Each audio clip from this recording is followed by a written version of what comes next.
hello रायजो राजा नोंथांमोन मा नोंथांमोनावहाय E-Shram कार्ड दं नामा मा नोंथाङाबो E-Shram कार्डनिफ्राय मासाव 3000 जानो लुबैदों नामा नोंथांमोना बे भिडिअखौ नायनानै खोनासंलांजोब अब्ला नोंथांमोना बुजिगोन दा E-Shram कार्डना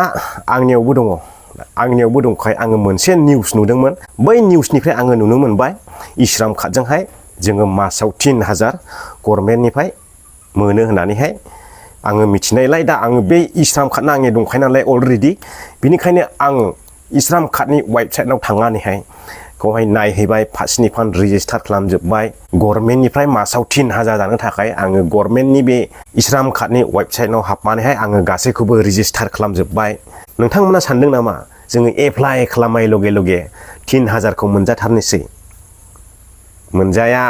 बेखौ नोङो माब्ला मोनजागोन नों दानो एप्लाइ खालामोब्ला नोङो दा आंनि बैसोआ 35 जाबाय 35 मा दा 300 थाखा होनानैहाय एप्लाइ खालामनांगौ 300 थाखा आङो बोसोरावहाय बेयाव पे खालामनांगौ मासावहाय बेसेबां गोलैहैयो नोंथांमोना सानदो बे पेपारावनो नायदो नुजोबगोन नोंथांमोना जेब्ला जोंनि बैसोआ 60 बोसोर जायो 60 बोसोर जायो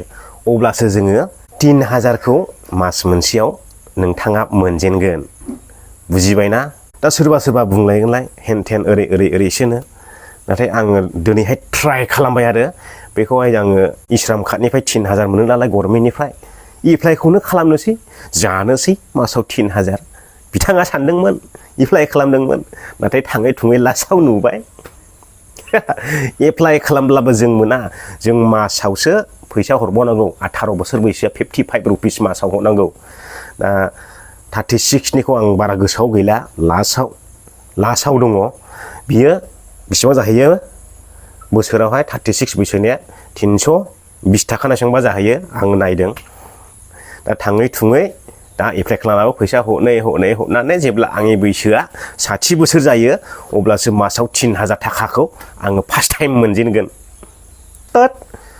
नाङालै आङो बेफोरखौ बेखार होननानै है होननानै थुला हरबाय आङो जाया देनां बोराय बैसो जाब्ला एप्लाइ खालामफिनगोन बोला हरनानैहाय जालदाबलै आंलाय गरम आरोखि निउस नुनायखाय हाब अब्लाथ' जोंबो मोनजायो आंनावबोथ' दं E-Shram कार्डना आंनि इसिबां खोथा बुंनायखौ नोंथांमोना बुजियाखैबो जानो हागौ आरामसे E-Shram कार्डनि वेबसाइटआव थांनानै नोंथांमोना एक नायहैब्लानो जाबाय नोंथांमोना आंनि बुंनायखौ फोथायाबो जानो हागौथ' ओमफ्राय बेजों लोगोसे दिनैनि दिनावहाय दाख्लि नोंथांमोना ओरैहाय जोंनि चिरां जिल्लानि सा ओनसोल हा गोसोम बेखौ खालामाथि होननानै बुङो बे खालामाथियावहाय नोंथांमोना बिराद गिदिर प्रटेक्सन नुदोंमोन दिनै बे प्रटेक्सननि दैया ओरैबायदि खंख्राजरायावहाय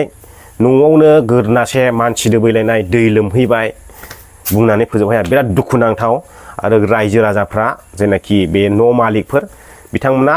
गोजौ लामायावसो थेरफाल खोंनानै उन्दुनानै दङ बेखौ नोंथांमोननोहाय खोन्थाहरबाय आं थांनो हायाखिसै मानोना आंनिबो आइलेन्ड